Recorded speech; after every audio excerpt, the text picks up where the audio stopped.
دیکھیے اتنے ڈھیر ساری طریقے ہو سکتے ہیں نا خیر کے، ہم صرف ان کی طرف سوچتے نہیں ہیں. آپ کو یوتھ کلب کے لیکچرز اچھے لگے، ہر بندے کا پیش کرنے کا انداز ایسا ہوتا ہے. ہو سکتا ہے اسی کانسیپٹ کو اگر آپ اپنے انداز میں پیش کریں تو بہت سارے لوگ آپ کے لائک مائنڈیڈ ہوں گے. آپ کو پتہ ہے نا لرننگ کے لیے لرننگ سٹائلز ہوتے ہیں، ڈفرینٹ پیپل کے ڈفرینٹ لرننگ سٹائلز ہوتے ہیں. کچھ آڈیٹری ہوتے ہیں، کچھ کائنیٹک ہوتے ہیں، کچھ ویژولز ہوتے ہیں.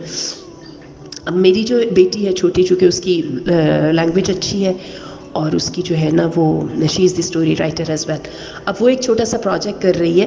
کچھ لوگ ہیں ان کے لیکچرز کو وہ باقاعدہ انگلش میں ڈال کے تو اس کو اس کی شکل دے رہی ہے، مضمون کی آرٹیکل کی شکل میں لکھ کے دے رہی ہے ان کو. They are going to get it published.